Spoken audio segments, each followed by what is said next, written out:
ਵਾਹਿਗੁਰੂ।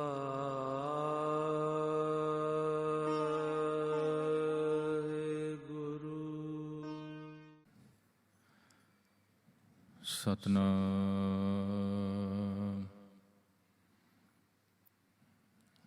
ਵਾਹਿਗੁਰੂ ਸਾਹਿਬ JIO.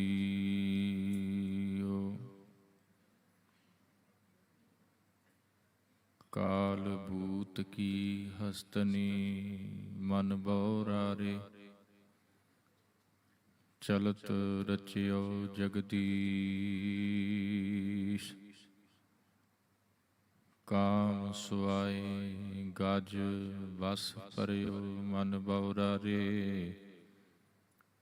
ਅੰਕਸ ਸਹਿਓ ਸੀਸ। ਬਿਖੈ ਬਾਚ ਹਰ ਰਾਜ, ਸਮਝ ਮਨ ਬਉਰਾਰੇ। ਨਿਰਭੈ ਹੋਏ ਨਾ ਹਰ ਭਜੇ ਮਨ ਬਉਰਾਰੇ, ਗਹਿਓ ਨਾ ਰਾਮ ਜਹਾਜ। ਮਨ ਮਾਇਆ ਮੈਂ ਫਦ ਰਹਿਓ, ਬਿਸਰਿਓ ਗੋਬਿੰਦ ਨਾਮ।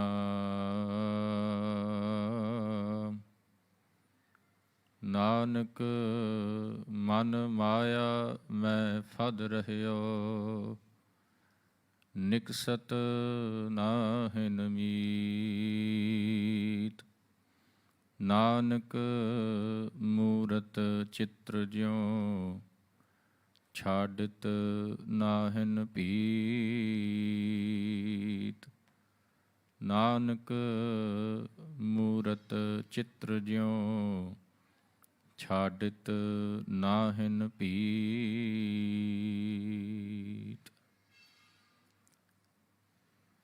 ਪਰਮ ਸਨਮਾਨਯੋਗ ਜੁਗੋ ਜੁਗ ਅਟਲ ਧੰਨ ਧੰਨ ਸਤਿਗੁਰੂ ਗੁਰੂ ਗ੍ਰੰਥ ਸਾਹਿਬ ਮਹਾਰਾਜ ਜੀ ਦੀ ਪਾਵਨ ਪਵਿੱਤਰ ਹਜ਼ੂਰੀ ਅੰਦਰ ਜੁੜ ਬੈਠੀ ਸਾਧ ਸੰਗਤ ਜੀ, ਸਤਿਗੁਰਾਂ ਦੀ ਅਪਾਰ ਰਹਿਮਤ ਸਦਕਾ ਪਾਵਨ ਹਜ਼ੂਰੀ ਵਿੱਚ ਸੱਜ ਕੇ ਇਲਾਹੀ ਗੁਰਬਾਣੀ ਦੇ ਰਸ ਭਿੰਨੇ ਕੀਰਤਨ ਵਿੱਚ ਹਾਜ਼ਰੀ ਲਵਾਈ। ਆਓ ਸਾਧ ਸੰਗਤ, ਜਿੱਥੇ ਬੜੇ ਪਿਆਰ ਦੇ ਨਾਲ ਕੀਰਤਨ ਸਰਵਣ ਕੀਤਾ ਹੈ, ਉੱਥੇ ਕੁਝ ਕੁ ਸਮਾਂ ਧੰਨ ਗੁਰੂ ਤੇਗ ਬਹਾਦਰ ਮਹਾਰਾਜ ਤਿਨਾਂ ਦੇ ਪਾਵਨ ਸਲੋਕ ਮਨ ਮਾਇਆ ਮੈਂ ਰਮ ਰਹਿਓ, ਨਿਕਸਤ ਨਾਹਿਨ ਮੀਤ। ਨਾਨਕ ਮੂਰਤ ਚਿੱਤਰ ਜਿਉ, ਛਾਡਤ ਨਾਹਿਨ ਭੀਤ। ਇਹ 37ਵਾਂ 37th ਸਲੋਕ ਹੈ ਸਤਿਗੁਰਾਂ ਦਾ। ਸਾਹਿਬ ਜੀ ਬਖਸ਼ਿਸ਼ ਕਰਦੇ ਨੇ, ਕਹਿੰਦੇ ਮਨ ਮਾਇਆ ਦੇ ਵਿੱਚ ਪੂਰੀ ਤਰ੍ਹਾਂ ਫਸ ਚੁੱਕਾ ਹੈ, ਨਿਕਲ ਹੀ ਨਹੀਂ ਪਾ ਰਿਹਾ।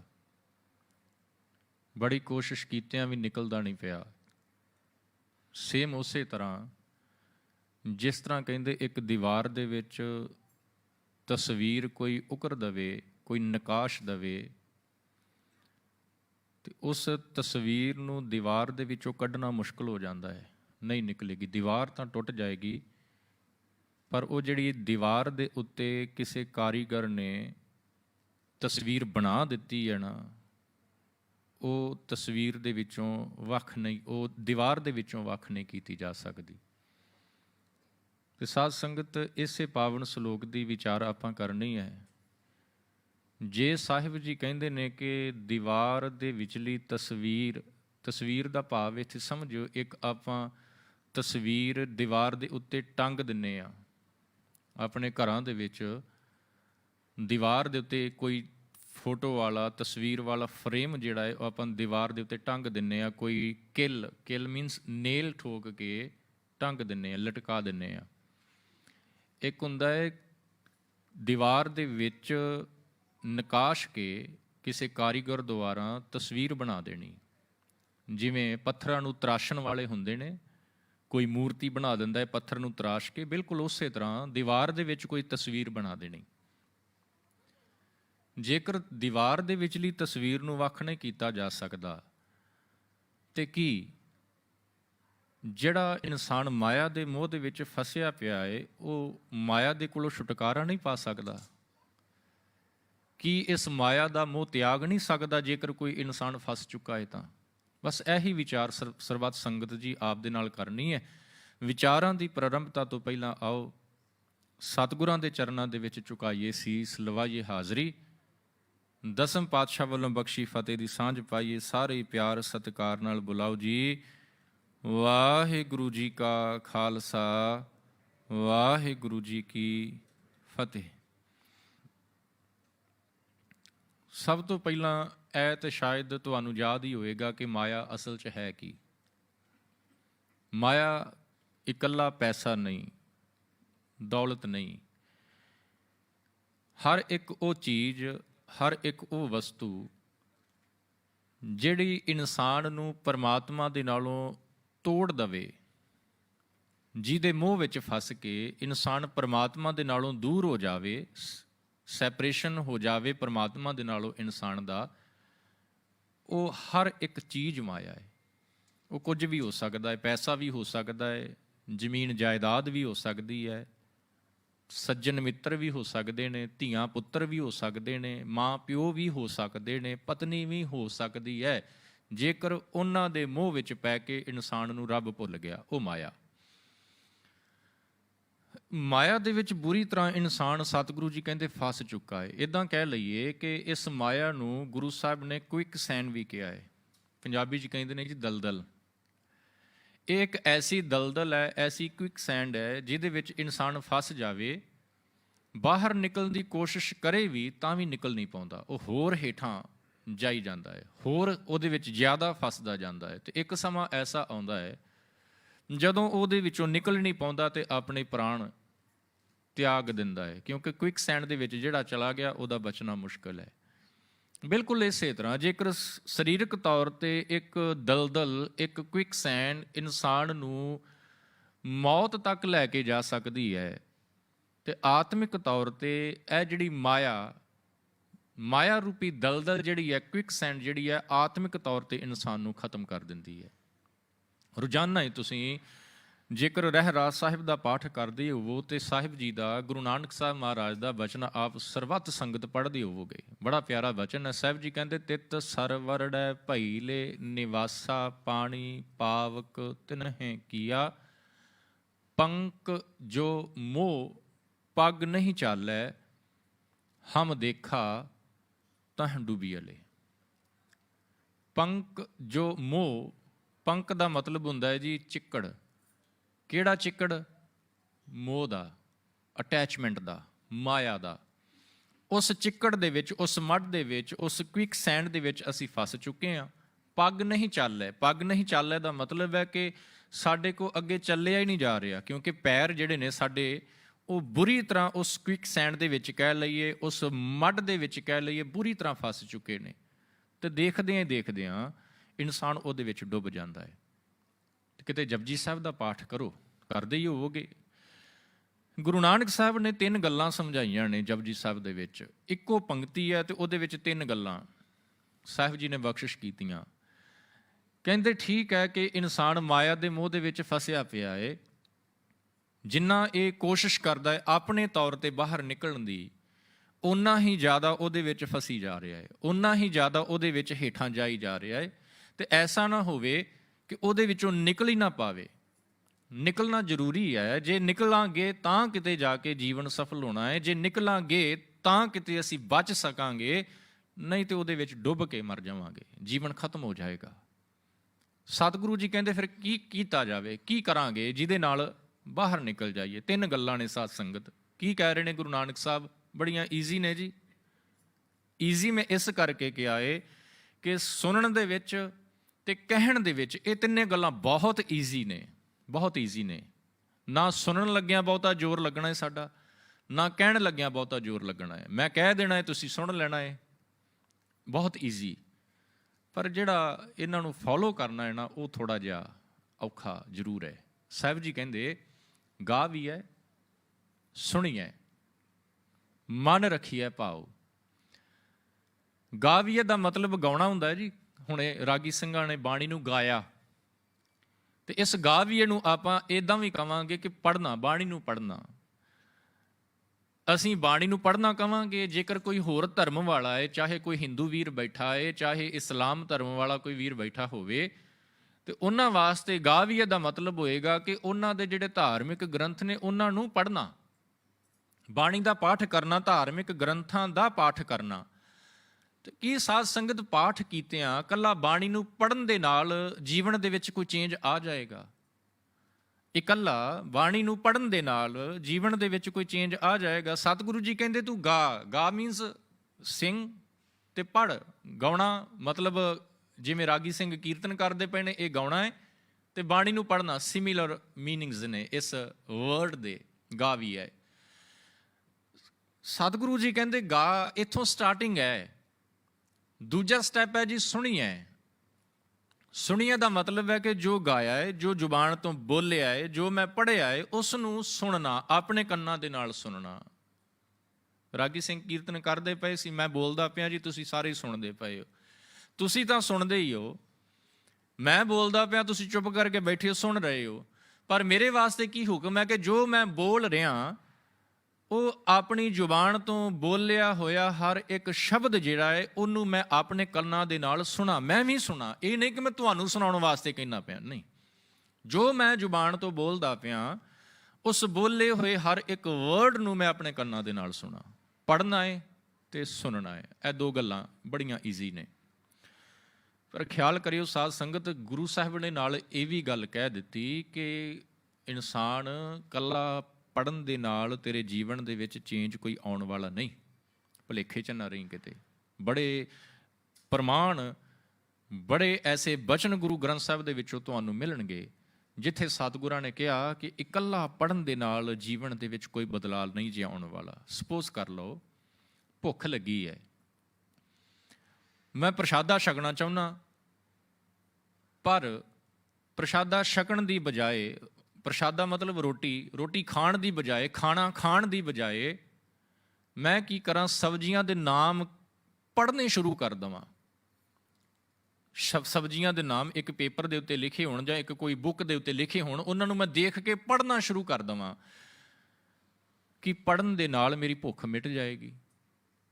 ਕੀ ਪੜ੍ਹਨ ਦੇ ਨਾਲ ਮੇਰੀ ਭੁੱਖ ਜਿਹੜੀ ਹੈ ਉਹ ਮਿਟ ਜਾਏਗੀ, ਮੈਂ ਰੱਜ ਜਾਵਾਂਗਾ? ਨਹੀਂ। ਜੇ ਮੈਂ ਆਪਣੀ ਭੁੱਖ ਮਿਟਾਉਣਾ ਚਾਹੁੰਦਾ ਤਾਂ ਮੈਨੂੰ ਉਹ ਰੋਟੀ, ਉਹ ਪ੍ਰਸ਼ਾਦਾ, ਉਹ ਖਾਣਾ ਖਾਣਾ ਪਏਗਾ। ਜੇ ਮੈਂ ਖਾਵਾਂਗਾ ਨਹੀਂ, ਭੁੱਖ ਨਹੀਂ ਮਿਟੇਗੀ। ਪਿਆਸ ਲੱਗੀ ਹੈ, ਮੈਂ ਪਾਣੀ ਪਾਣੀ ਬੋਲੀ ਜਾਵਾਂ। ਇਸੇ ਤਰ੍ਹਾਂ ਭਾਈ ਗੁਰਦਾਸ ਜੀ ਨੇ ਵੀ ਬੜੀ ਪਿਆਰੀ ਗੱਲ ਕਹੀ। ਕਹਿੰਦੇ ਦੇਖੋ, ਕੋਈ ਇਨਸਾਨ ਸੋਚਦਾ ਹੈ, ਉਹ ਚਾਹੁੰਦਾ ਹੈ ਕਿ ਮੈਂ ਖੰਡ ਖਾਵਾਂ ਤੇ ਖੰਡ ਦਾ ਟੇਸਟ ਜਿਹੜਾ ਹੈ ਉਹ ਮੈਨੂੰ ਆਵੇ। ਖੰਡ ਮੀਨਸ ਸ਼ੂਗਰ। ਮੈਂ ਖਾਵਾਂ, ਉਹਦਾ ਟੇਸਟ ਮੈਨੂੰ ਆਏ। ਪਰ ਉਹ ਵਿਚਾਰਾ ਕਰੇ ਕਿ ਇੱਕ ਖੰਡ ਦਾ, ਇੱਕ ਸ਼ੂਗਰ ਦਾ ਬਾਕਸ ਲੈ ਕੇ ਆਪਣੇ ਅੱਗੇ ਰੱਖ ਲਵੇ ਤੇ ਜ਼ੁਬਾਨ ਤੋਂ ਕਹੀ ਜਾਵੇ ਖੰਡ ਖੰਡ ਖੰਡ। ਭਾਈ ਸਾਹਿਬ ਜੀ ਕਹਿੰਦੇ ਇਕੱਲਾ ਖੰਡ ਖੰਡ ਕਹਿਣ ਦੇ ਨਾਲ ਤੈਨੂੰ ਟੇਸਟ ਥੋੜ੍ਹੀ ਨਾ ਆ ਜਾਣਾ ਹੈ। ਜੇਕਰ ਤੂੰ ਇਸ ਟੇਸਟ ਨੂੰ ਮਹਿਸੂਸ ਕਰਨਾ ਚਾਹੁੰਦਾ ਹੈ, ਫਿਰ ਤੈਨੂੰ ਕੀ ਕਰਨਾ ਪਏਗਾ, ਉਸ ਬਾਕਸ ਨੂੰ ਓਪਨ ਕਰਨਾ ਪਏਗਾ। ਉਹਦੇ ਵਿੱਚੋਂ ਖੰਡ ਕਿਸੇ ਸਪੂਨ ਦੇ ਨਾਲ, ਕਿਸੇ ਚਮਚ ਦੇ ਨਾਲ ਬਾਹਰ ਕੱਢਣੀ ਪਏਗੀ, ਆਪਣੇ ਮੂੰਹ ਦੇ ਵਿੱਚ ਪਾਉਣੀ ਪਏਗੀ, ਉਹਨੂੰ ਚਬਾਉਣਾ ਪਏਗਾ, ਫਿਰ ਤੈਨੂੰ ਜਾ ਕੇ ਟੇਸਟ ਆਏਗਾ। ਫਿਰ ਪਤਾ ਲੱਗੇਗਾ ਕਿ ਇਹ ਖੰਡ ਹੈ। ਖਾਂਡ ਖਾਂਡ ਕਹੈ ਜਿਹਬਾ ਸਵਾਦ ਨਾ ਮਿੱਠੋ ਆਵੇ। ਖੰਡ ਖੰਡ ਕਹਿਣ ਦੇ ਨਾਲ ਕਹਿੰਦੇ ਕਦੇ ਜ਼ੁਬਾਨ ਨੂੰ ਮਿੱਠਾ ਸਵਾਦ ਨਹੀਂ ਜੇ ਆ ਸਕਣਾ, ਕਿਉਂਕਿ ਖੰਡ ਕਹਿਣ ਦੇ ਨਾਲ ਕਦੇ ਆ ਹੀ ਨਹੀਂ ਸਕਦਾ ਸਵਾਦ। ਖਾਣੀ ਪਏਗੀ। ਭੁੱਖ ਲੱਗੀ ਹੈ, ਖਾਣੀ ਪਏਗੀ। ਕਹਿੰਦੇ ਸਪੋਜ਼ ਕਰ ਲਓ ਕਿਸੇ ਨੂੰ ਠੰਡ ਲੱਗਦੀ ਪਈ ਹੈ, ਠੰਡ ਲੱਗਦੀ ਪਈ ਹੈ, ਸਰਦੀਆਂ ਦਾ ਮੌਸਮ ਹੋਵੇ ਤੇ ਇਨਸਾਨ ਕੀ ਕਰੇ, ਉਹਨੂੰ ਪਤਾ ਹੈ ਕਿ ਜੇਕਰ ਮੈਂ ਅੱਗ ਬਾਲਾਂਗਾ, ਅੱਗ ਸੇਕਾਂਗਾ, ਠੰਡ ਤੋਂ ਮੈਨੂੰ ਰਾਹਤ ਮਿਲੇਗੀ, ਮੈਨੂੰ ਥੋੜ੍ਹਾ ਨਿੱਘ ਮਿਲੇਗਾ, ਥੋੜ੍ਹਾ ਜਿਹਾ ਨਿੱਘ ਮਿਲੇਗਾ। ਪਰ ਉਹ ਕਰੇ ਕੀ, ਚੌਂਕੜੀ ਮਾਰ ਕੇ ਕਹੀ ਜਾਵੇ ਅੱਗ ਅੱਗ ਅੱਗ, ਜਾਂ ਕਿਸੇ ਪੇਪਰ ਦੇ ਉੱਤੇ ਲਿਖ ਕੇ ਉਹਨੂੰ ਪੜ੍ਹਨਾ ਸ਼ੁਰੂ ਕਰ ਦੇਵੇ ਅੱਗ। ਭਾਈ ਸਾਹਿਬ ਕਹਿੰਦੇ ਭਲਿਆ, ਅੱਗ ਕਹਿਣ ਦੇ ਨਾਲ ਤੈਨੂੰ ਨਿੱਘ ਥੋੜ੍ਹੀ ਨਾ ਆ ਜਾਣਾ ਹੈ। ਅੱਗ ਕਹਿਣ ਦੇ ਨਾਲ ਤੇਰੇ ਸਰੀਰ ਨੂੰ ਗਰਮੀ ਥੋੜ੍ਹੀ ਨਾ ਮਹਿਸੂਸ ਹੋਣੀ ਹੈ। ਅੱਗ ਕਹਿਣ ਦੇ ਨਾਲ ਜਿਹੜੀ ਠੰਡ ਤੈਨੂੰ ਲੱਗਦੀ ਪਈ ਹੈ ਉਹ ਥੋੜੀ ਨਾ ਖਤਮ ਹੋ ਜਾਣੀ ਹੈ। ਜੇਕਰ ਤੂੰ ਅੱਗ ਦਾ ਨਿੱਘ ਮੰਨਣਾ ਚਾਹੁੰਦਾ ਹੈ, ਠੰਡ ਤੋਂ ਛੁਟਕਾਰਾ ਪਾਉਣਾ ਚਾਹੁੰਦਾ ਹੈ, ਤੈਨੂੰ ਅੱਗ ਬਾਲਣੀ ਪਏਗੀ, ਫਿਰ ਸੇਕਣੀ ਪਏਗੀ, ਤਾਂ ਕਿਤੇ ਜਾ ਕੇ ਤੈਨੂੰ ਨਿੱਘ ਮਹਿਸੂਸ ਹੋਏਗਾ। ਗੁਰੂ ਸਾਹਿਬ ਵੀ ਇਹੀ ਸਮਝਾਉਂਦੇ ਨੇ, ਕਹਿੰਦੇ ਪੜ੍ਹ, ਬਾਣੀ ਪੜ੍ਹਨੀ ਹੈ, ਸਟਾਰਟਿੰਗ ਇੱਥੋਂ ਹੀ ਹੈ, ਪਰ ਅੱਗੇ ਕੁਝ ਹੋਰ ਵੀ ਹੈ। ਕਹਿੰਦੇ ਜਿਹੜੀ ਪੜ੍ਹਦਾ ਪਿਆ ਹੈ ਨਾ, ਉਸ ਨੂੰ ਸੁਣਵੀਂ, ਉਹਨੂੰ ਆਪਣੇ ਕੰਨਾਂ ਦੇ ਨਾਲ ਸੁਣਵੀਂ। ਜੋ ਪੜ੍ਹ ਰਿਹਾ ਹੈ, ਜੋ ਗਾ ਰਿਹਾ ਹੈ, ਉਸ ਨੂੰ ਆਪਣੇ ਕੰਨਾਂ ਦੇ ਨਾਲ ਸੁਣ। ਤੇ ਜਦੋਂ ਸੁਣੇਗਾ, ਇੱਥੇ ਹੀ ਬਸ ਨਹੀਂ ਹੋ ਜਾਣਾ। ਇਹ ਨਹੀਂ ਕਿ ਮੈਂ ਜੀ ਸੁਣ ਲਈ, ਮੈਂ ਪੜ੍ਹ ਲਈ ਤੇ ਮੈਂ ਸੁਣ ਲਈ, ਗੱਲ ਖਤਮ ਹੋ ਗਈ। ਨਹੀਂ, ਇੱਥੇ ਬਸ ਨਹੀਂ। ਤੀਜੀ ਗੱਲ ਇੱਕ ਹੋਰ ਗੁਰੂ ਸਾਹਿਬ ਨੇ ਨਾਲ ਕਹਿ ਦਿੱਤੀ, ਕਹਿੰਦੇ ਮਨ ਰੱਖੀਐ ਭਾਉ। ਮਨ ਰੱਖੀਐ ਭਾਉ। ਭਾਉ ਦਾ ਮਤਲਬ ਹੁੰਦਾ ਪਿਆਰ। ਤੇ ਮਨ, ਜਿਹੜਾ ਮਨ ਲਫ਼ਜ਼ ਹੈ ਨਾ, ਜਿਹੜਾ ਵਰਡ ਗੁਰੂ ਸਾਹਿਬ ਨੇ ਇੱਥੇ ਲਿਖਿਆ ਹੈ, ਉਹ ਲਿਖਿਆ ਕਿਸ ਤਰ੍ਹਾਂ ਹੈ? ਪੰਜਾਬੀ ਦੇ ਲੈਟਰਸ ਮੈਂ ਬੋਲਾਂਗਾ, ਮੰਮਾ ਤੇ ਨੰਨੇ ਨੂੰ ਸਿਹਾਰੀ। ਮੰਮਾ ਨੰਨੇ ਨੂੰ ਸਿਹਾਰੀ, ਇਹਦਾ ਮਤਲਬ ਹੋ ਗਿਆ ਮਨ ਵਿੱਚ। ਜੇ ਸਿੰਪਲ ਮੰਮਾ ਤੇ ਨੰਨਾ ਲਿਖਿਆ ਹੁੰਦਾ, ਇਹਦਾ ਮਤਲਬ ਸੀ ਇਕੱਲਾ ਮਨ। ਪਰ ਜਦੋਂ ਨਾਲ ਗੁਰੂ ਸਾਹਿਬ ਨੇ ਸਿਹਾਰੀ ਲਗਾ ਦਿੱਤੀ ਹੈ, ਇਹਦਾ ਮਤਲਬ ਹੋ ਗਿਆ ਮਨ ਵਿੱਚ ਰੱਖੀਐ ਭਾਉ। ਜੋ ਗਾਵਿਆ, ਜੋ ਪੜ੍ਹਿਆ ਹੈ, ਸੁਣਿਆ ਹੈ, ਉਸ ਨੂੰ ਆਪਣੇ ਮਨ ਦੇ ਵਿੱਚ ਵਸਾ। ਤੇ ਵਸਾਉਣ ਦੇ ਨਾਲ ਹੋਏਗਾ ਕਿ ਉਹ ਰੱਬ ਦੇ ਨਾਲ ਤੇਰਾ ਪਿਆਰ ਪੈਦਾ ਹੋਏਗਾ। ਆਪਣੇ ਮਨ ਦੇ ਅੰਦਰ ਜੋ ਗਾਵਿਆ, ਸੁਣਿਆ ਹੈ ਨਾ, ਉਹਦੇ ਨਾਲ ਹੋਵੇਗਾ ਕਿ ਪ੍ਰਮਾਤਮਾ ਦਾ ਪਿਆਰ ਤੇਰੇ ਅੰਦਰ ਪੈਦਾ ਹੋਏਗਾ। ਤੇ ਨੈਚੁਰਲੀ ਹੈ, ਜਿਸ ਦੇ ਨਾਲ ਅਸੀਂ ਪਿਆਰ ਕਰਦੇ ਹੋਈਏ, ਜਿਸ ਦੇ ਨਾਲ ਸਾਡਾ ਪਿਆਰ ਹੋਵੇ, ਉਹਦੀ ਗੱਲ ਅਸੀਂ ਜ਼ਰੂਰ ਮੰਨਦੇ ਹਾਂ। ਜੋ ਉਹ ਕਹੇ, ਉਹਦੀ ਗੱਲ ਜ਼ਰੂਰ ਮੰਨਦੇ ਹਾਂ। ਤੇ ਜੇ ਗੁਰੂ ਦੇ ਨਾਲ ਪਿਆਰ ਹੈ, ਗੁਰੂ ਸਾਨੂੰ ਜੋ ਕਹਿ ਰਹੇ ਨੇ, ਤੇ ਜ਼ਰੂਰੀ ਹੈ ਜੇਕਰ ਸਾਡਾ ਪਿਆਰ ਗੁਰੂ ਦੇ ਨਾਲ ਹੋਵੇਗਾ ਤੇ ਗੁਰੂ ਦੀ ਗੱਲ ਵੀ ਅਸੀਂ ਮੰਨਾਂਗੇ। ਗੁਰੂ ਦੇ ਕਹੇ ਹੋਏ ਹਰ ਇੱਕ ਉਪਦੇਸ਼ ਨੂੰ ਆਪਣੇ ਜੀਵਨ ਦੇ ਵਿੱਚ ਕਮਾਵਾਂਗੇ।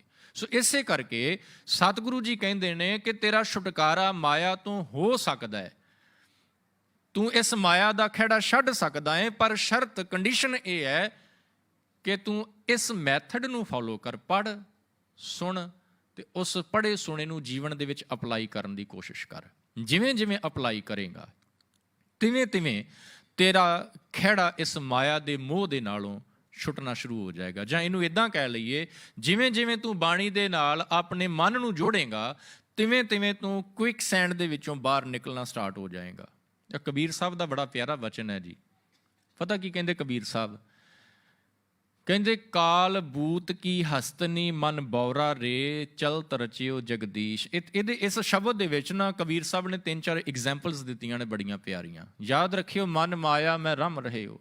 ਮਨ ਜਿਹੜਾ ਹੈ ਨਾ, ਉਹ ਬੁਰੀ ਤਰ੍ਹਾਂ ਮਾਇਆ ਦੇ ਵਿੱਚ ਫਸ ਚੁੱਕਾ ਹੈ, ਨਹੀਂ ਨਿਕਲ ਰਿਹਾ। ਜਿੰਨਾ ਨਿਕਲਣ ਦੀ ਕੋਸ਼ਿਸ਼ ਕਰਦੇ, ਓਨਾ ਜ਼ਿਆਦਾ ਇਸ ਮੋਹ ਦੇ ਵਿੱਚ, ਇਸ ਮਾਇਆ ਦੇ ਵਿੱਚ ਫਸੀ ਜਾ ਰਿਹਾ ਇਨਸਾਨ, ਨਹੀਂ ਨਿਕਲ ਪਾ ਰਿਹਾ। ਕਬੀਰ ਸਾਹਿਬ ਕਹਿੰਦੇ ਕਿ ਤੇਰੀ ਹਾਲਤ ਬਿਲਕੁਲ ਕਾਲ ਬੂਤ ਕੀ ਹਸਤਨੀ ਮਨ ਬੌਰਾ ਰੇ, ਚਲਤ ਰਚਿਓ ਜਗਦੀਸ਼।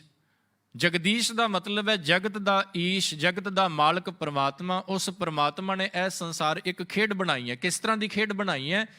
ਇਸ ਖੇਡ ਦੇ ਵਿੱਚ ਪ੍ਰਮਾਤਮਾ ਨੇ ਜਿਹੜੀ ਮਾਇਆ ਪੈਦਾ ਕੀਤੀ ਹੈ ਨਾ, ਇਹ ਇਸ ਖੇਡ ਦਾ ਇੱਕ ਹਿੱਸਾ ਹੈ। ਹੁਣ ਦੇਖਣਾ ਸੀ ਕਿ ਇਨਸਾਨ ਇਸ ਮਾਇਆ ਦੇ ਮੋਹ ਦੇ ਵਿੱਚ ਫਸ ਕੇ ਆਪਣੇ ਜੀਵਨ ਨੂੰ ਵੇਸਟ ਕਰਦਾ ਹੈ ਕਿ ਇਸ ਮਾਇਆ ਨੂੰ ਆਪਣਾ ਗੁਲਾਮ ਬਣਾ ਕੇ ਆਪਣੇ ਜੀਵਨ ਨੂੰ ਸਫਲ ਬਣਾਉਂਦਾ ਹੈ।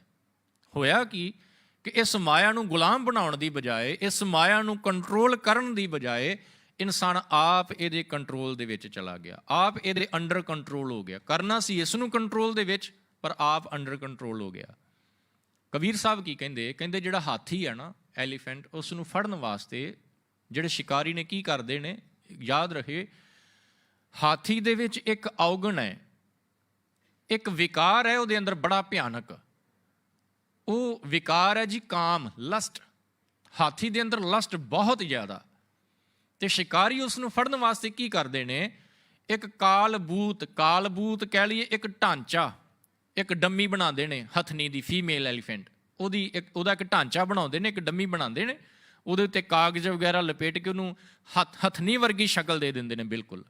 ਤੇ ਉਸ ਡੰਮੀ ਨੂੰ, ਉਸ ਢਾਂਚੇ ਨੂੰ ਜ਼ਮੀਨ ਦੇ ਵਿੱਚ ਇੱਕ ਖੂਹ ਪੁੱਟ ਕੇ, ਟੋਆ ਪੁੱਟ ਕੇ, ਉਹਦੇ ਉੱਤੇ ਘਾਹ ਵਿਛਾ ਕੇ, ਉਹਨੂੰ ਕਵਰ ਕਰਕੇ ਉਹਦੇ ਉੱਤੇ ਖੜੀ ਕਰ ਦਿੰਦੇ ਨੇ।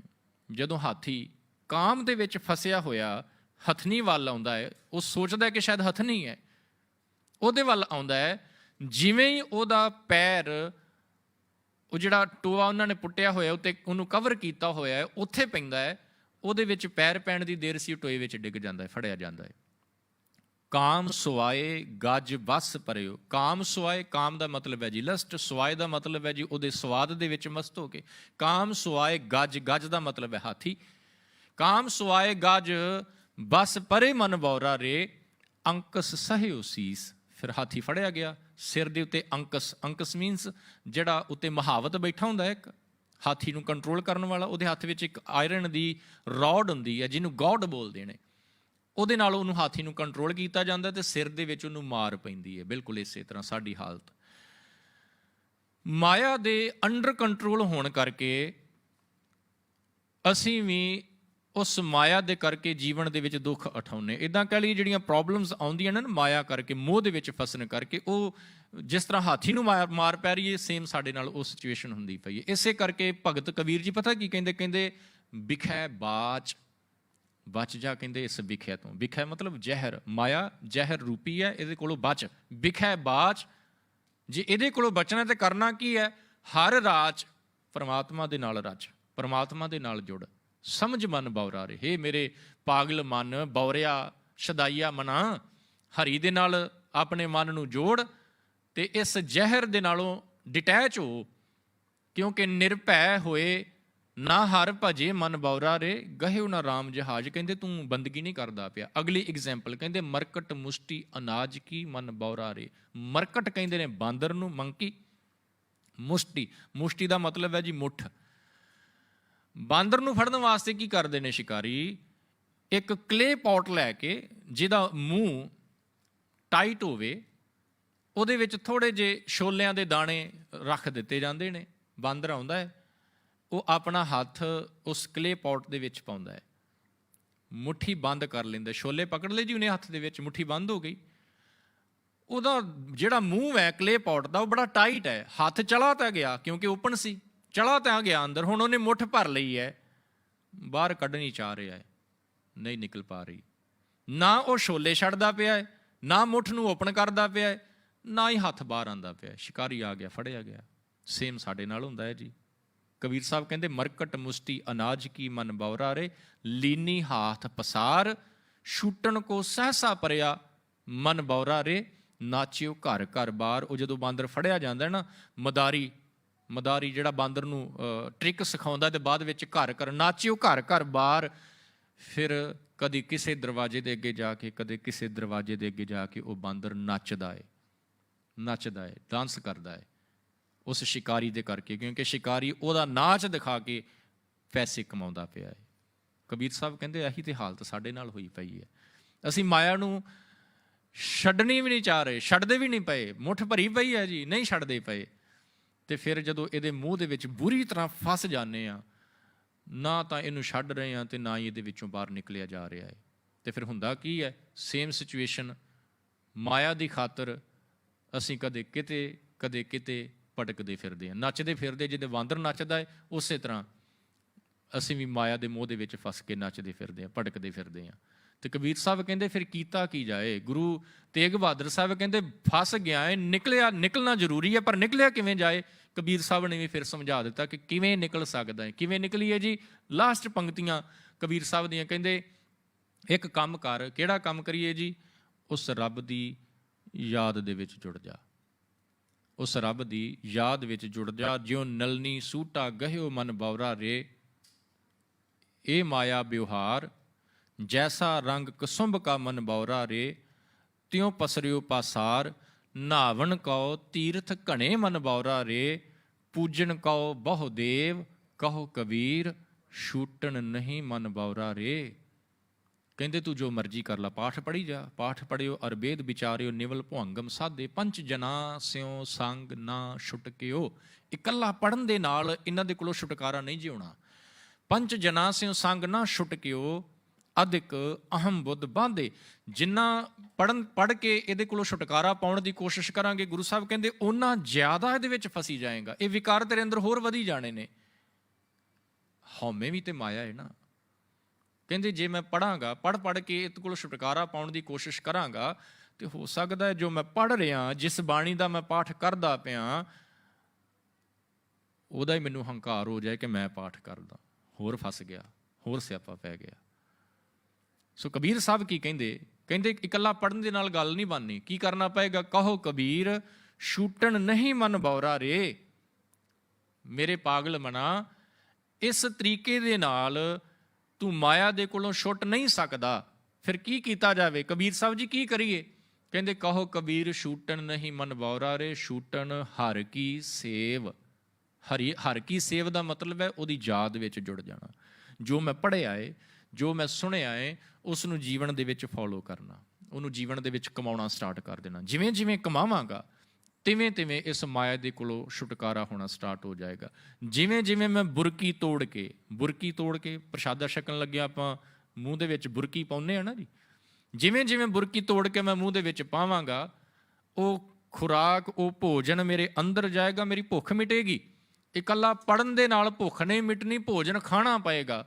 ਇਕੱਲਾ ਪੜ੍ਹਨ ਦੇ ਨਾਲ ਮਾਇਆ ਦੇ ਕੋਲੋਂ ਛੁਟਕਾਰਾ ਨਹੀਂ ਹੋਣਾ, ਇਸ ਪੜ੍ਹੇ ਸੁਣੇ ਨੂੰ ਆਪਣੇ ਜੀਵਨ ਵਿੱਚ ਕਮਾਉਣਾ ਪਏਗਾ। ਤੇ ਜਿਸ ਨੇ ਕਮਾ ਲਿਆ, ਫਿਰ ਸਤਿਗੁਰੂ ਜੀ ਕਹਿੰਦੇ ਤੇਰਾ ਛੁਟਕਾਰਾ ਹੋ ਜਾਏਗਾ। ਬੜੇ ਪਿਆਰੇ ਬਚਨ ਤੁਹਾਨੂੰ ਬਾਣੀ ਦੇ ਵਿੱਚੋਂ ਮਿਲਣਗੇ। ਵਾਰ-ਵਾਰ ਸਤਿਗੁਰੂ ਜੀ ਸਾਨੂੰ ਤਾਕੀਦ ਕਰਦੇ ਨੇ ਕਿ ਤੂੰ ਪੜ੍ਹ, ਸੁਣ ਤੇ ਜੀਵਨ ਦੇ ਵਿੱਚ ਕਮਾ, ਕਿਉਂਕਿ ਤਾਂ ਹੀ ਤੂੰ ਇਸ ਮਾਇਆ ਦਾ ਮੋਹ ਤਿਆਗ ਕੇ ਉਸ ਰੱਬ ਦੇ ਨਾਲ ਜੁੜ ਸਕਦਾ ਹੈ। ਗੁਰੂ ਤੇਗ ਬਹਾਦਰ ਮਹਾਰਾਜ ਇਹੀ ਗੱਲ ਸਾਨੂੰ ਇਸ ਪਾਵਨ ਸ਼ਲੋਕ ਦੇ ਵਿੱਚ ਸਮਝਾਉਂਦੇ ਨੇ। ਕਹਿੰਦੇ ਮਨ ਮਾਇਆ ਮੈਂ ਰਮ ਰਹਿਓ, ਨਿਕਸਤ ਨਾਹਿਨ ਮੀਤ। ਨਾਨਕ ਮੂਰਤ ਚਿੱਤਰ ਜਿਉ, ਛਾਡਤ ਨਾਹਿਨ ਭੀਤ। ਭੀਤ ਦਾ ਮਤਲਬ ਹੁੰਦਾ ਹੈ ਜੀ ਦੀਵਾਰ, ਵਾਲ। ਵਾਲ ਦੇ ਉੱਤੇ ਬਣਾਈ ਹੋਈ ਤਸਵੀਰ ਜਿਹੜੀ ਹੈ, ਉਹਦੇ ਨਾਲੋਂ ਅਲੱਗ ਨਹੀਂ ਕੀਤੀ ਜਾ ਸਕਦੀ। ਇੱਕ ਫਰੇਮ ਆਪਾਂ ਟੰਗਦੇ ਹਾਂ, ਤੇ ਤੁਸੀਂ ਦੇਖੋਗੇ ਕੁਝ ਦਿਨਾਂ ਬਾਅਦ ਜਦੋਂ ਉਸ ਫਰੇਮ ਨੂੰ ਥੋੜ੍ਹਾ ਦੀਵਾਰ ਤੋਂ ਹਟਾ ਕੇ ਦੇਖੋਗੇ ਨਾ, ਤੇ ਉੱਥੇ ਮਾਰਕ ਪੈ ਜਾਂਦਾ ਹੈ ਜੀ ਫਰੇਮ ਦਾ, ਕਿਉਂਕਿ ਜਿਹੜੀ ਡਸਟ ਹੈ, ਉਸ ਡਸਟ ਦੇ ਕਾਰਨ ਉੱਥੇ ਨਿਸ਼ਾਨ ਪੈ ਜਾਂਦਾ ਹੈ। ਉਸ ਨਿਸ਼ਾਨ ਨੂੰ ਤਾਂ ਦੂਰ ਕੀਤਾ ਜਾ ਸਕਦਾ ਹੈ। ਡਸਟ ਦਾ ਜਿਹੜਾ ਨਿਸ਼ਾਨ ਪਿਆ ਹੋਇਆ ਹੈ, ਉਸ ਡਸਟ ਦਾ ਨਿਸ਼ਾਨ ਨੂੰ ਦੂਰ ਕੀਤਾ ਜਾ ਸਕਦਾ ਹੈ, ਸਾਫ਼ ਕੀਤਾ ਜਾ ਸਕਦਾ ਹੈ। ਜਿਵੇਂ ਸਪੋਜ਼ ਕਰ ਲਓ ਆਹ ਕਲੌਕ ਲੱਗਾ ਹੋਇਆ ਹੈ ਜੀ, ਇਹਨੂੰ ਆਪਾਂ ਹਟਾਵਾਂਗੇ ਨਾ, ਇਹਦੇ ਪਿੱਛੇ ਨਿਸ਼ਾਨ ਜਿਹਾ ਪੂਰਾ ਕਲੌਕ ਦਾ ਬਣਿਆ ਹੋਏਗਾ ਡਸਟ ਦੇ ਕਾਰਨ। ਇਹ ਨਿਸ਼ਾਨ ਦੂਰ ਹੋ ਸਕਦਾ ਹੈ, ਇਹਦੇ ਉੱਤੇ ਪੇਂਟ ਕਰ ਦੇਵਾਂਗੇ, ਸਾਫ਼ ਹੋ ਜਾਏਗਾ, ਨੋ ਪ੍ਰੋਬਲਮ। ਪਰ ਜਿਹੜੀ ਚੀਜ਼ ਦੀਵਾਰ ਦੇ ਵਿੱਚ ਉਕਰ ਦਿੱਤੀ ਜਾਂਦੀ ਹੈ, ਨਿਕਾਸ਼ ਦਿੱਤੀ ਜਾਂਦੀ ਹੈ, ਉਹ ਨਹੀਂ ਦੂਰ ਹੁੰਦੀ। ਮਾਇਆ ਸਾਡੇ ਅੰਦਰ ਉਸ ਤਰੀਕੇ ਦੇ ਨਾਲ ਵਸ ਚੁੱਕੀ ਹੈ, ਤੇ ਉਹਨੂੰ ਦੂਰ ਕਰਨ ਦੇ ਲਈ ਅਸੀਂ ਜੇਕਰ ਬਾਹਰੀ ਤੌਰ ਤੇ ਜਿੰਨੇ ਮਰਜ਼ੀ ਕਰਮ ਕਰ ਲਈਏ, ਨਹਾਵਣ ਕਉ ਤੀਰਥ ਘਣੇ ਮਨ ਬੌਰਾ ਰੇ, ਪੂਜਣ ਕਉ ਬਹੁ ਦੇਵ। ਕਬੀਰ ਸਾਹਿਬ ਕਹਿੰਦੇ ਨੇ ਜਿੱਥੇ ਮਰਜ਼ੀ ਜੋ ਮਰਜ਼ੀ ਯਤਨ ਕਰ ਲਈ ਕਰਮ। ਗੁਰੂ ਸਾਹਿਬ ਕਹਿੰਦੇ ਨੇ ਬਾਣੀ ਦੇ ਵਿੱਚ, ਕਹਿੰਦੇ ਕਰਮ ਧਰਮ ਪਾਖੰਡ ਜੋ ਦੀਸੈ ਤਿਨ ਜਮ ਜਾ ਗਾਤੀ ਲੂਟੈ। ਕਹਿੰਦੇ ਜਿੰਨੇ ਮਰਜ਼ੀ ਕਰਮ ਕਰ ਲਈ, ਉਹਨਾਂ ਦੇ ਨਾਲ ਮਨ ਆਜ਼ਾਦ ਹੋਣ ਵਾਲਾ ਨਹੀਂ ਹੈ ਮਾਇਆ ਦੇ ਕੋਲੋਂ। ਫਿਰ ਕੀ ਕਰਨਾ ਪਏਗਾ? ਨਿਰਵਾਣ ਕੀਰਤਨ ਗਾਵੋ ਕਰਤੇ ਕਾ, ਨਿਮਖ ਸਿਮਰਤ ਜਿਤ ਛੂਟੈ। ਨਿਰਵਾਣ ਕੀਰਤਨ ਗਾਵੋ ਕਰਤੇ ਕਾ, ਨਿਮਖ ਸਿਮਰਤ ਜਿਤ ਛੂਟੈ। ਛੁਟਕਾਰਾ ਹੋ ਜਾਏਗਾ। ਗੱਲ ਕੀ ਹੈ? ਸਾਧ ਸੰਗਤ ਖਿਆਲ ਕਰਿਓ, ਪੜ੍ਹਨਾ, ਫਿਰ ਉਹਨੂੰ ਵਿਚਾਰਨਾ, ਤੇ ਤੀਜੀ ਗੱਲ ਉਹਨੂੰ ਜੀਵਨ ਦੇ ਵਿੱਚ ਅਪਲਾਈ ਕਰਨਾ। ਸਪੋਜ਼ ਕਰ ਲਓ ਕੋਈ ਸਾਇੰਟਿਸਟ, ਉਹਨੇ ਕੋਈ ਫਾਰਮੂਲਾ ਪੜ੍ਹਿਆ, ਹੁਣ ਉਹਦੇ ਦਿਮਾਗ ਦੇ ਵਿੱਚ ਵਸ ਗਿਆ ਜੀ ਉਹ ਫਾਰਮੂਲਾ, ਸਮਝ ਪੈ ਗਈ ਉਸਨੂੰ ਚੰਗੀ ਤਰ੍ਹਾਂ। ਤੇ ਜੇਕਰ ਉਹ ਕੋਈ ਇਨਵੈਂਸ਼ਨ ਕਰਨੀ ਚਾਹੁੰਦਾ ਹੈ, ਜੇਕਰ ਕੋਈ ਉਹਦੇ ਦਿਮਾਗ ਦੇ ਵਿੱਚ ਖਿਆਲ ਆਉਂਦਾ ਹੈ ਕਿ ਇਸ ਨੂੰ ਮੈਂ ਯੂਜ਼ ਕਰਕੇ ਕੋਈ ਚੀਜ਼ ਬਣਾ ਸਕਦਾ, ਸੋਚੀ ਤਾਂ ਜਾਵੇ ਪਰ ਪ੍ਰੈਕਟੀਕਲ ਨਾ ਕਰੇ, ਉਸ ਫਾਰਮੂਲੇ ਦਾ ਉਹਦੇ ਵਾਸਤੇ ਕੋਈ ਫਾਇਦਾ ਨਹੀਂ ਜਦੋਂ ਤੱਕ ਪ੍ਰੈਕਟੀਕਲ ਤੌਰ 'ਤੇ ਐਕਸਪੈਰੀਮੈਂਟ ਨਹੀਂ ਕਰਦਾ। ਸਪੋਜ਼ ਕਰ ਲਓ, ਮੰਨ ਲਓ ਇੱਕ ਪਲ ਵਾਸਤੇ ਜੋ ਕੁਝ ਵੀ ਚੀਜ਼ਾਂ ਆਪਾਂ ਯੂਜ਼ ਕਰਦੇ ਹਾਂ, ਜੇਕਰ ਉਹਨਾਂ ਸਾਇੰਟਿਸਟਸ ਨੇ ਕੇਵਲ ਸੋਚਿਆ ਹੀ ਹੁੰਦਾ, ਸੋਚਦੇ ਹੀ ਰਹਿੰਦੇ, ਐਕਸਪੈਰੀਮੈਂਟ ਨਾ ਕਰਦੇ, ਤੇ ਮੇਰੇ ਖਿਆਲ ਦੇ ਵਿੱਚ ਹੈ ਕਿ ਅਸੀਂ ਅੱਜ ਵੀ ਜੰਗਲਾਂ ਦੇ ਵਿੱਚ ਰਹਿੰਦੇ। ਅਸੀਂ ਅੱਜ ਵੀ ਜੰਗਲਾਂ ਦੇ ਵਿੱਚ ਹੀ ਰਹਿੰਦੇ ਜੇਕਰ ਜੋ ਚੀਜ਼ਾਂ ਅਸੀਂ ਯੂਜ਼ ਕਰਦੇ ਪਏ ਹਾਂ, ਇਹ ਜੇਕਰ ਦਿਮਾਗ ਦੇ ਵਿੱਚ ਕੋਈ ਆਈਡੀਆ ਆਇਆ, ਕੁਝ ਪੜ੍ਹਿਆ, ਕਿਤੇੋਂ ਗਿਆਨ ਮਿਲਿਆ, ਉਸ ਪੜ੍ਹੇ ਨੂੰ ਪ੍ਰੈਕਟੀਕਲ ਤੌਰ 'ਤੇ ਐਕਸਪੈਰੀਮੈਂਟ ਕਰਕੇ ਸਾਡੇ ਸਾਹਮਣੇ ਨਾ ਲਿਆਂਦਾ ਜਾਂਦਾ ਤੇ ਕੋਈ ਵੀ ਚੀਜ਼ ਦੁਨੀਆ ਦੇ ਵਿੱਚ ਇਨਵੈਂਟ ਨਾ ਹੋ ਪਾਉਂਦੀ। ਸਿਆਣੇ ਕੀ ਕਹਿੰਦੇ ਨੇ, ਅੰਗਰੇਜ਼ੀ ਦੀ ਇੱਕ ਕਹਾਵਤ, ਇਹਨਾਂ ਨੂੰ ਪੰਜਾਬੀ ਦੇ ਵਿੱਚ ਮੈਂ ਬੋਲਾਂਗਾ। ਕਹਿੰਦੇ ਲੋੜ ਕਾਢ ਦੀ ਮਾਂ। ਹੁਣ ਅੰਗਰੇਜ਼ੀ ਦੇ ਵਿੱਚ ਤੁਸੀਂ ਆਪੇ ਇਹਨੂੰ ਟਰਾਂਸਲੇਟ ਕਰ ਲਿਓ। ਲੋੜ ਦਾ ਮਤਲਬ ਹੁੰਦਾ ਜੀ ਜ਼ਰੂਰਤ। ਮੈਨੂੰ ਜ਼ਰੂਰਤ ਹੈ ਤੇ ਮੈਂ ਉਹਨੂੰ, ਜਿਸ ਚੀਜ਼ ਦੀ ਮੈਨੂੰ ਜ਼ਰੂਰਤ ਆ ਉਹ ਮੈਂ ਖਰੀਦਣ ਦੀ ਜਾਂ ਪਾਉਣ ਦੀ ਕੋਸ਼ਿਸ਼ ਜ਼ਰੂਰ ਕਰਾਂਗਾ। ਤੇ ਲੋੜ ਹੀ ਇਨਵੈਂਸ਼ਨ ਦੀ ਮਾਂ ਕਹਿੰਦੇ ਜੀ, ਮਦਰ। ਲੋੜ ਕਾਢ ਦੀ ਮਾਂ। ਤੇ ਸਾਧ ਸੰਗਤ, ਇਹ ਸਾਡੇ ਵਾਸਤੇ ਬੜੀ ਵੱਡੀ ਲੋੜ ਹੈ, ਕਿਉਂਕਿ ਸਾਡੀ ਮੰਜ਼ਿਲ ਹੀ ਪਰਮਾਤਮਾ ਹੈ। ਪਹੁੰਚਣਾ ਉੱਥੋਂ ਤੱਕ ਹੈ ਤੇ ਉੱਥੋਂ ਤੱਕ ਪਹੁੰਚਾਂਗੇ ਤਾਂ ਜੇਕਰ ਆ ਜਿਹੜਾ ਮਨ ਮਾਇਆ ਮੈਂ ਰਮ ਰਹੇ ਵਾਲੀ ਗੱਲ ਹੈ ਨਾ, ਇਹਦੇ ਵਿੱਚੋਂ ਮਨ ਨੂੰ ਕੱਢ ਕੇ ਇਹਦੇ ਨਾਲ ਜੋੜਾਂਗੇ। ਤੇ ਉਹਦੇ ਲਈ ਜ਼ਰੂਰੀ ਕੀ ਹੈ ਕਿ ਇਹਨੂੰ ਆਪਣੇ ਜੀਵਨ ਦੇ ਵਿੱਚ ਅਪਲਾਈ ਕੀਤਾ ਜਾਵੇ। ਪੜ੍ਹਨਾ ਹੈ, ਵਿਚਾਰਨਾ ਹੈ, ਤੇ ਤੀਜੀ ਗੱਲ ਗੁਰੂ ਨਾਨਕ ਸਾਹਿਬ ਕਹਿੰਦੇ ਇਹਨੂੰ ਜੀਵਨ 'ਚ ਕਮਾ, ਅਪਲਾਈ ਕਰ। ਜਿਹੜੀ ਖੰਡ ਦਾ ਡੱਬਾ ਤੂੰ ਸਾਹਮਣੇ ਰੱਖ ਕੇ ਬੈਠਾ ਨਾ, ਇਹਨੂੰ ਖਾ ਵੀ। ਅੰਦਰ ਜਾਏਗਾ ਤਾਂ ਪਤਾ ਲੱਗੇਗਾ ਕਿ ਇਹਦਾ ਟੇਸਟ ਕੀ ਹੈ। ਜੇਕਰ ਇਕੱਲਾ ਪੜ੍ਹਦਾ ਹੀ ਰਹਿ ਗਿਆ, ਪੜ੍ਹਦਿਆਂ ਉਮਰ ਲੰਘ ਜਾਏਗੀ। ਹੁਣੇ ਆਸਾ ਕੀ ਵਾਰ ਦੇ ਵਿੱਚ ਆਪਾਂ ਸਰਵਣ ਕੀਤਾ ਗੁਰੂ ਨਾਨਕ ਸਾਹਿਬ ਦਾ ਵਚਨ। ਕਹਿੰਦੇ ਪੜ੍ਹ ਗੱਡੀ ਲੱਦੀ ਹੈ, ਪੜ੍ਹ ਭਰੀਆਂ ਸਾਥ, ਪੜ੍ਹ ਬੇੜੀ ਪਾਈਆਂ, ਪੜ੍ਹ ਗੱਡੀਆਂ ਖਾਤ, ਪੜ੍ਹੀਆਂ ਜੇਤੇ ਬਰਸ ਪੜ੍ਹੀਆਂ ਜੇਤੇ ਮਾਸ, ਪੜ੍ਹੀਆਂ ਜੇਤੀ ਆਰਜਾ, ਪੜ੍ਹੀਆਂ ਜੇਤੇ ਸਾਸ। ਨਾਨਕ ਲੇਖੈ ਇੱਕ ਗੱਲ ਹੋਰ ਹਉਮੈ ਝਖਣਾ ਝਾਖ। ਜਿੰਨਾ ਮਰਜ਼ੀ ਪੜ੍ਹ ਲਈਏ, ਸਾਲਾਂ ਬੱਧੀ ਪੜ੍ਹਦੇ ਰਹੀਏ, ਪਰ ਜੇਕਰ ਜੀਵਨ 'ਚ ਨਹੀਂ ਕਮਾਉਂਦੇ ਤੇ ਉਸ ਪੜ੍ਹੇ ਦਾ ਜੀਵਨ ਦੇ ਵਿੱਚ ਥੋੜ੍ਹਾ ਜਿੰਨਾ ਵੀ ਅਸਰ ਹੋਣ ਵਾਲਾ ਨਹੀਂ। ਜੇ ਹੈਗਾ, ਕਮਾਈ ਕਰੀਏ, ਜੋ ਪੜ੍ਹਦੇ ਪਏ ਹਾਂ, ਜੋ ਸੁਣਦੇ ਪਏ ਹਾਂ, ਉਹਨੂੰ ਅਪਲਾਈ ਕਰੀਏ ਤਾਂ ਇਸ ਮਾਇਆ ਦੇ ਮੋਹ ਦੇ ਕੋਲੋਂ ਛੁਟਕਾਰਾ ਹੋ ਪਾਏਗਾ, ਜੀਵਨ ਸਫਲ ਹੋ ਜਾਏਗਾ। ਮਾਇਆ ਦਾ ਤਿਆਗ ਨਹੀਂ। ਮਾਇਆ ਜੀਵਨ ਵਾਸਤੇ ਜ਼ਰੂਰੀ ਹੈ, ਤਿਆਗ ਨਹੀਂ ਕਰਨਾ। ਤਿਆਗ ਕਾਹਦਾ ਕਰਨਾ ਹੈ? ਮੋਹ ਦਾ। ਜਿਹੜੇ ਬਿਲਕੁਲ ਅਟੈਚ, ਜਿਹੜਾ ਮਾਇਆ ਤੋਂ ਬਿਨਾਂ ਸਾਨੂੰ ਨਜ਼ਰ ਹੀ ਕੁਝ ਨਹੀਂ ਆਉਂਦਾ। ਇਸ ਮਾਇਆ ਦੇ ਕਰਕੇ ਜਿਹੜੀ ਸਾਡੇ ਅੰਦਰੋਂ ਇਨਸਾਨੀਅਤ ਖਤਮ ਹੋ ਗਈ ਹੈ ਨਾ, ਉਹ ਇਨਸਾਨੀਅਤ ਵਾਪਸ ਆਵੇ। ਮਾਇਆ ਦੇ ਨਾਲੋਂ ਅਸੀਂ ਡਿਟੈਚ ਹੋ ਜਾਈਏ। ਕਬੀਰ ਸਾਹਿਬ ਦਾ ਵਚਨ ਇੱਕ ਸਾਂਝਾ ਕਰਕੇ ਸਮਾਪਤੀ ਕਰਾਂ। ਕਬੀਰ ਸਾਹਿਬ ਕਹਿੰਦੇ ਇੰਨਾ ਫਸ ਗਿਆ ਮਾਇਆ ਦੇ ਮੋਹ ਦੇ ਵਿੱਚ, ਜਦੋਂ ਤੇ ਕੁਝ ਮਿਲਦਾ ਹੈ ਫਿਰ ਤੇ ਬੜਾ ਖੁਸ਼ ਹੁੰਦਾ ਹੈ ਨਾ ਜੀ। ਇੱਦਾਂ ਆਪਣੇ ਸਾਥੀਆਂ ਨੂੰ ਦੱਸੇਗਾ ਕਿ ਮੈਨੂੰ ਇੰਨਾ ਪ੍ਰੋਫਿਟ ਹੋ ਗਿਆ, ਪਰ ਜਦੋਂ ਹੱਥੋਂ ਕੁਝ ਜਾਂਦਾ ਹੈ ਤੇ ਫਿਰ ਰੋਂਦਾ ਹੈ। ਇਹ ਹਾਲਤ ਨਹੀਂ ਹੋਣੀ ਚਾਹੀਦੀ। ਜਦੋਂ ਪਾਵਾਂ ਤਾਂ ਵੀ ਉਹਦਾ ਸ਼ੁਕਰਾਨਾ, ਜਦੋਂ ਗਿਆ ਤਾਂ ਵੀ ਉਹਦਾ ਸ਼ੁਕਰਾਨਾ ਕਰੀਏ, ਕਿਉਂਕਿ ਮਾਇਆ ਦਾਤ ਤੇ ਇਸੇ ਦੀ ਹੈ ਨਾ।